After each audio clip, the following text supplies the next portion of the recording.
So today, earlier today, this morning to be exact, I think, I went ahead and posted here on the Facebook page an article that I found or just kind of ran across, forget where I first saw it, but somewhere online.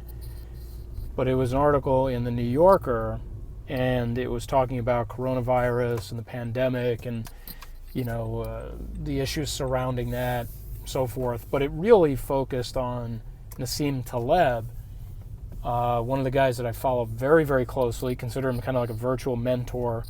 And what I mean by that, guys, is like basically, he's somebody I'm not familiar with in person. I've never met him before. I probably never will.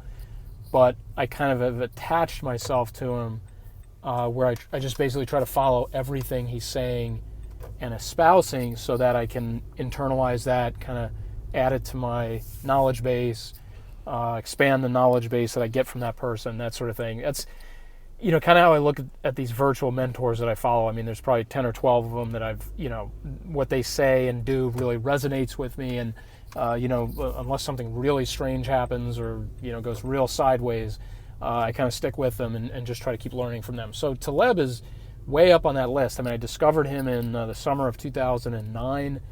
I forget how. I think I was just reading an article online about a different book that I was enamored with at the time. Actually, it was the other way around. It's 4-Hour Workweek, but I learned about 4-Hour Workweek after learning about the Black Swan. But anyway, Black Swan was the really big book that Taleb wrote in 2007. And it wasn't his first book, but it was kind of like his signature, sort of his magnum opus type of situation, even though he's gone on to write several books after that, which are equally outstanding. I encourage everybody to check them all out. But anyway, kind of digressing there. So I really latch on to any Taleb material I can get my hands on. I mean, so when I saw the New Yorker article, I was really excited to, see what he, had to say in there, even though I've been following him and I kind of already know how he feels about the pandemic situation and so forth.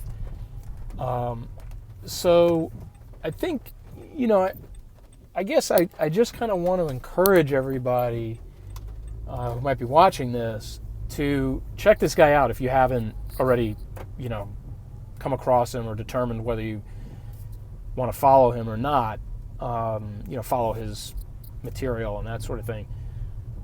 I think, the biggest thing for me with Taleb, and there was a lot of things I learned from him, but I think what was the sharpest contrast, if you will, to maybe pre-Taleb versus post-Taleb, in terms of me becoming familiar with him, was, generally speaking, his sort of understanding of nonlinear events, which he essentially dubs Black Swans.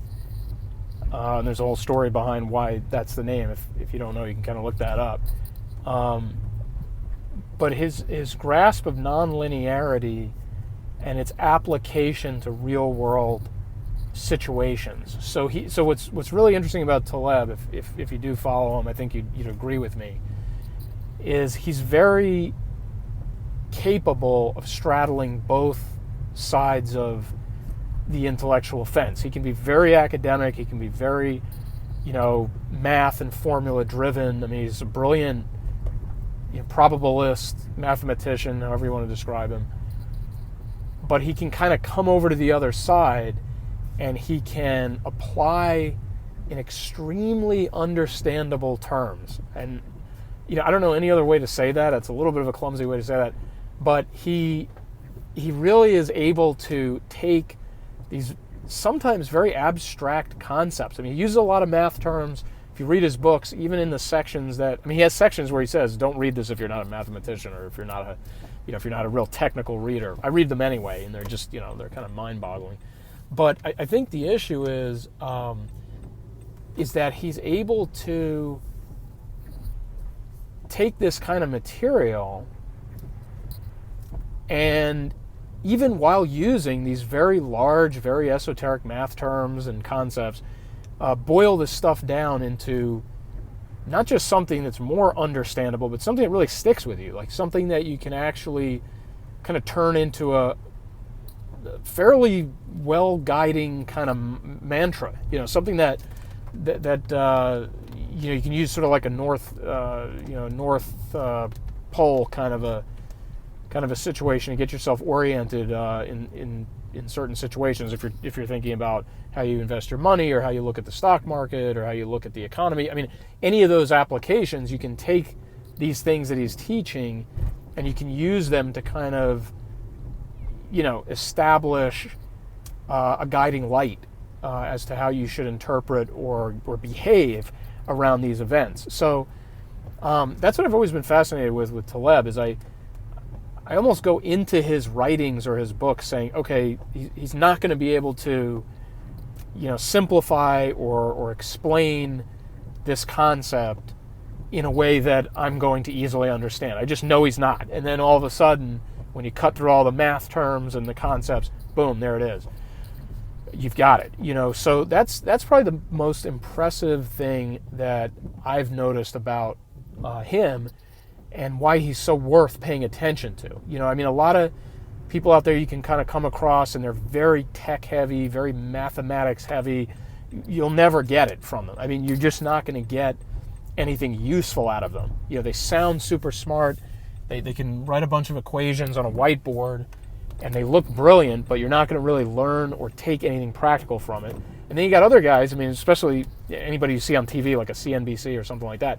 They're just stuffed shirts. They know nothing about anything. I'm not trying to be mean. I'm just being really factual here.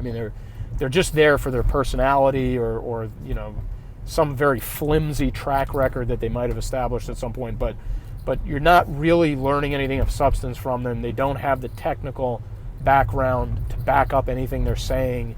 They're just saying things that sound good and sound popular and stuff like that. So that's really the issue. And that's kind of the main point I want to drive home about Taleb. I urge you guys to check out. It's the post right before this one here on the Facebook page. It's something also tweeted out from there that's got the New Yorker article in it.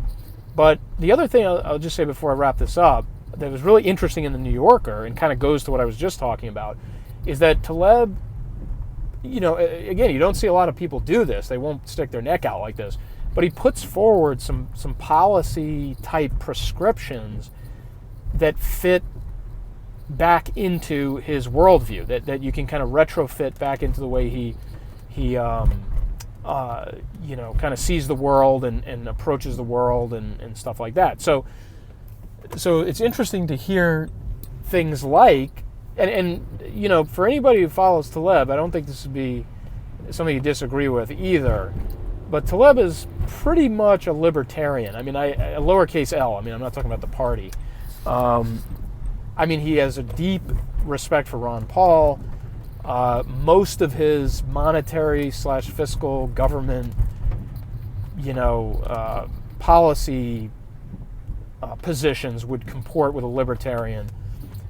But some of it doesn't. It was really interesting reading the New Yorker article. He talked about how he's in favor of a universal basic income where you quote-unquote bail out people, not corporations. And I think even though I've never really thought much about universal basic income, it just doesn't sound like something libertarian to me. But I'd certainly be willing to take a look closer at how it could be implemented or how it could be made to work. I'm just skeptical that it could. But hearing Taleb say that, the way he views it through that lens of, who's getting bailed out and who's not, I tend to agree with him. I think that it's the people who have ended up suffering from corporate bailouts and such in the past, and the people themselves never get help. So I understand what he's saying about that, and I could see why that would motivate his perspective of supporting a universal basic income. So again, not to get too hung up on that single concept, but it's just this idea that if you've followed Taleb, these are some things that you may not have ever heard him say before, or you just may be a little bit surprised. He's been very critical of the government from Bush to Obama to some of the things going on now with the Trump administration. You guys got to forgive me doing a little parking here. So I don't want to go through every one of the points that he makes. It'd be a lot longer video if I did that, but it's something worth taking note of if you do read the article. There was some stuff in there about healthcare. Another theme that I think you would pick up in the article, it doesn't come out totally and say it, he kind of goes towards it, is his support for localism. Local government is far more effective than federal government. The more removed you are from your government, the less control you have, the less input you have, the less likely your voice is going to be heard. So he's a very localist kind of guy. And actually, in the book that I'm reading of his now, the latest one he released in 2018, Skin in the Game, at one point in the book, there's a little section where it says something like, he talks about how people's political affiliations actually are kind of striated depending on which level they're at. And it's like, at the federal level, it's Republican. At the state level, it's Democrat. At the municipal level, it's socialist. That kind of thing. Like, the closer to home it gets, the more willing we are to embrace that government, help the people around us, give of ourselves to the people around us.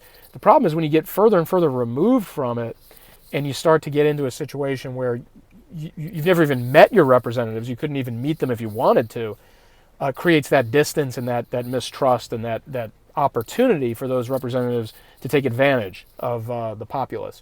So anyway, don't want to go down that rabbit hole too deep, but the point is, Taleb does work a little bit of localism into some of the policy prescriptions in the article as well. So anyway, just going to wrap it up here, guys.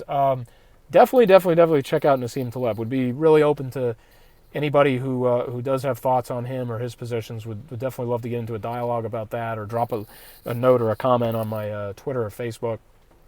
But if you haven't read him or you haven't come across him, I really urge you to try to get familiar with him. It doesn't have to be so you agree with everything he says, but he really does paint a different picture from what you've probably consumed in a more mainstream format. And it's like, every 5 or 10 years when there are these crises, the networks trot Taleb back out to talk about black swans and fragility and nonlinearity and stuff like that. And it's because he knows what he's talking about. It's because he's in some sense predicted these things. Even if it's obtusely, he doesn't name the event. He's set the conditions, and he's pointed out how these things can happen, how these things come to pass. So anyway, yeah, definitely check out that post, guys. Check out that article, the post before this one, and drop a line if you get a chance. Thanks, guys. Bye-bye.